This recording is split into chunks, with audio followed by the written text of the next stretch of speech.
Hey, Lane Kiffin, you either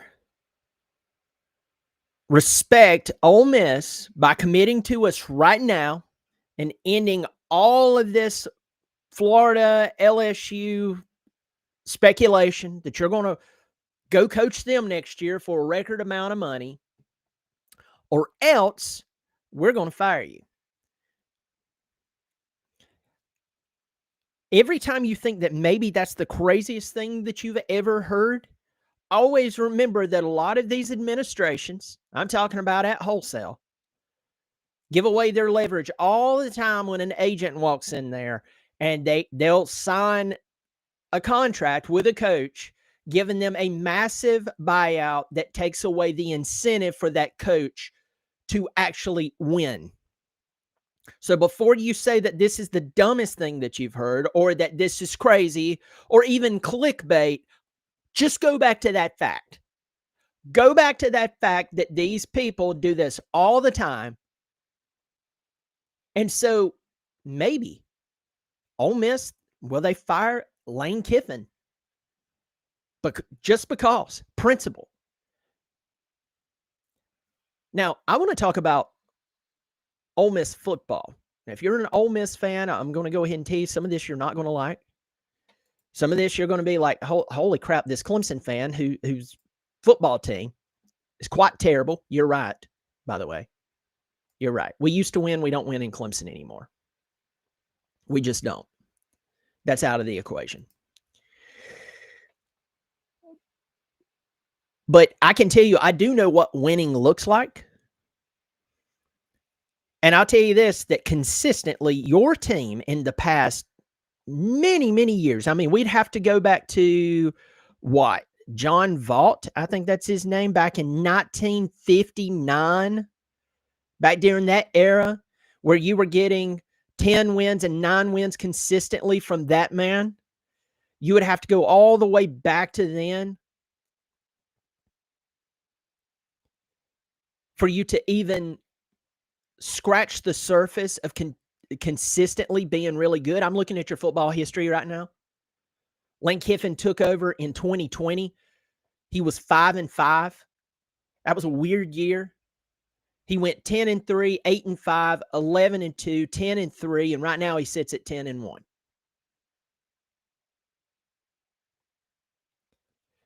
Before that, let's talk about before that. Just real quick, I just want everyone to kind of get it, who's on the outside of Ole Miss, kind of like I am, to kind of get an idea of what this guy has done consistently. Before that, Matt Luke, who is Clemson's offensive line coach, incredible offensive line coach. By the way, there's going to be some Clemson fans going, our offensive line looks bad. This is his second year, and he has a bunch of injuries. And on top of that, he's still having to work through the development issues of the team that he inherited. So before you go fire a guy who was brilliant and is brilliant in the offensive line, I think Clemson fans should pump the brakes. But anyway, he was at Ole Miss for 3 years, and it was not very good. He took over for Hugh Freeze. When you think about Hugh Freeze at Ole Miss, what do you think about? You think about beating Bama. That's exactly what you think about. That man had 110-win season. 110-win season. He had a 9-4 season. Well, the NCAA adjusted it to this, that, and the other. You're going to see a lot of that during the Hugh Freeze era. Before that, you have to go to Houston Nutt, 2009. He has a 9-4 season. Houston Nutt in 2008 had a 9-4 season. Ed Orgeron was there for 3 years. It was not good. The best season they had was a 4-win season. I can keep going.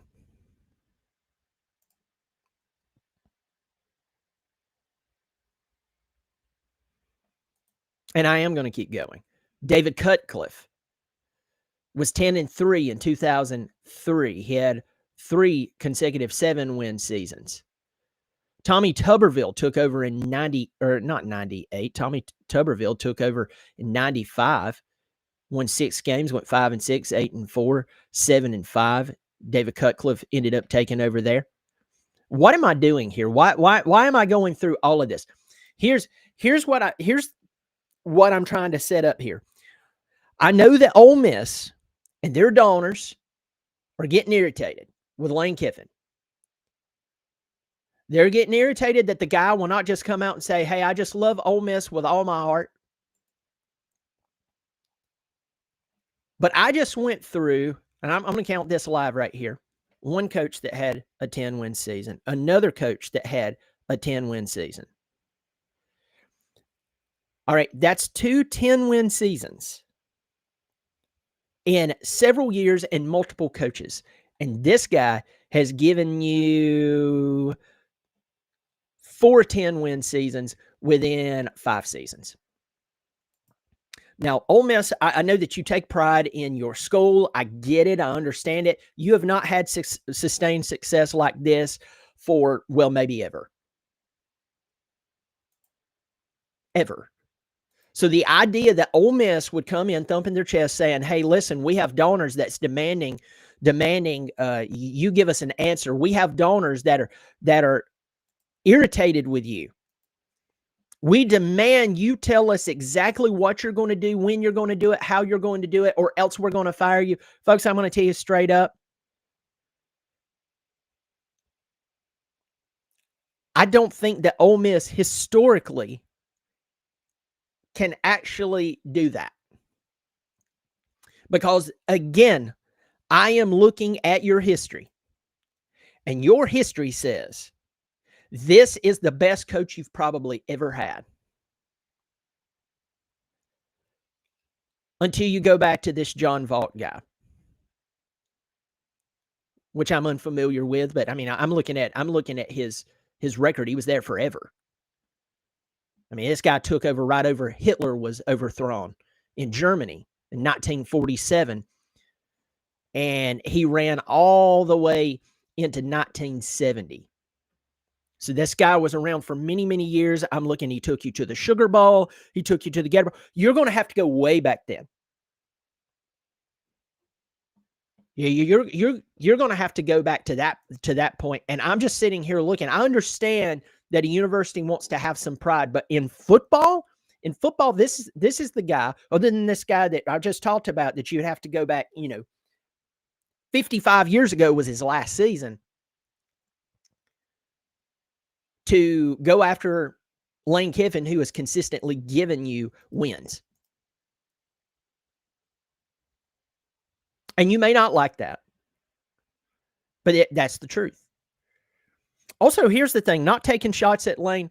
Lane has made some poor decisions leading up to this point in his career. You got to remember, I think he was 31 years old and he was coaching the Raiders. He had a meteoric rise. And he made some decisions that he made himself look bad in Knoxville for the way that he left. He went to Southern Cal. Things were falling apart at Southern Cal. He and Sarkisian did not have a good run there at all. He was fired. We know about that. People like to chuckle about it. He was fired. Some of you can't fire your coach because your administration gave away every bit of your leverage. So I don't know what you're chuckling about. Your administration gave away all its leverage. I have a whole theory on that one. But Lane Kiffin has had some moments that people has looked at him and questioned. I mean, they've questioned Lane. Here's the deal about it. When it comes to football, the guy's pretty doggone good. And so if all of a sudden Ole Miss wants to go on some type of moral high ground and demand that this man dedicates the rest of his life to Ole Miss football, I think that they may be surprised at where exactly this leads them. That he's done this well. This is what happens when a fan base is winning. They haven't fell off, by the way. It'd be different if Lane Kiffin had won a bunch of games and he was consistently winning. He signs a new contract and all of a sudden he's starting to lose more and more games every year. right? It would be different if he had signed a contract extension. All of a sudden, it seemed like Lane just didn't care anymore. He wasn't winning games anymore. Every year, 1 year he was losing 3 games. Next year he loses 3 games. Next year he loses 4 games. Next year he loses 4 games. Next year he gets so many wins. Oh, now he's losing. He's consistently going down. That's not what Lane is doing for your program.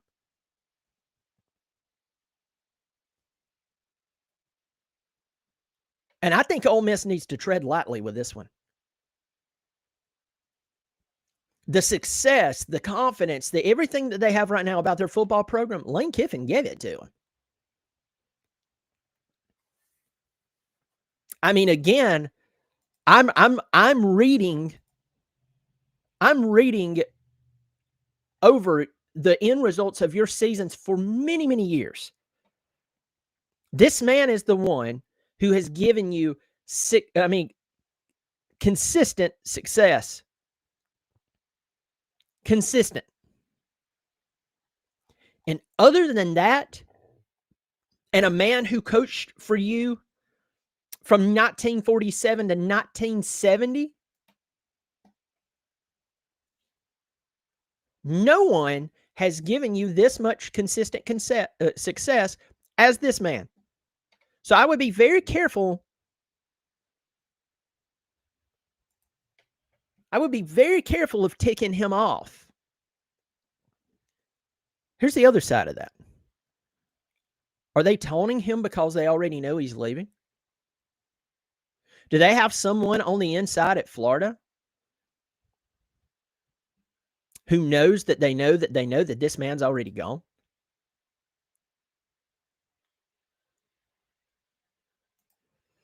Do they have someone at Florida who would be willing to say, hey, guys, hey, buddies, hey, pals, hey, friends, yeah, he's gone.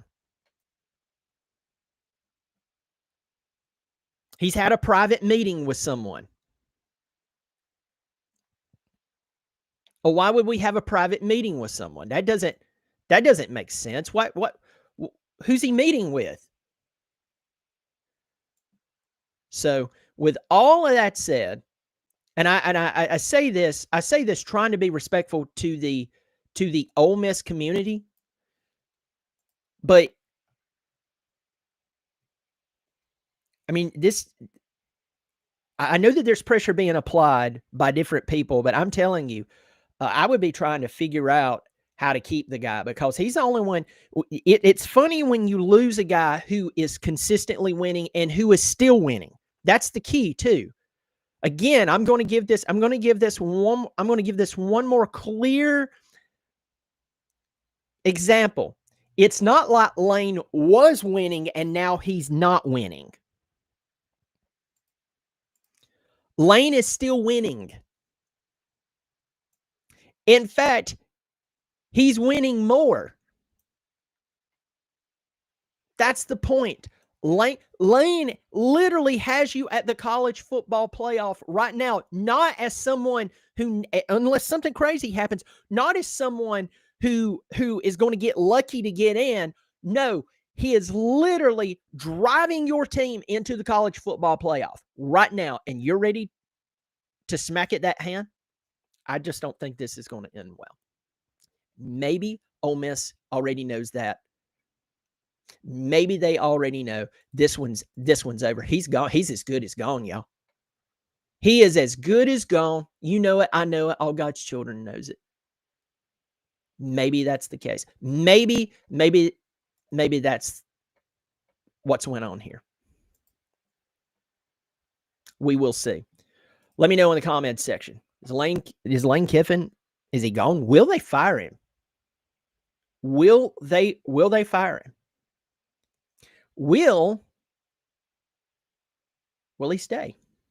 I want to know your comments in the comment section below. The comments in the comment section below. Of course, they're there. Anyway, hey, if you love college football, I hope you'll subscribe to the channel. It is free. Pass it along to all your friends. Y'all take care of yourself. We'll see how this pans out. It is the ongoing soap opera in college football.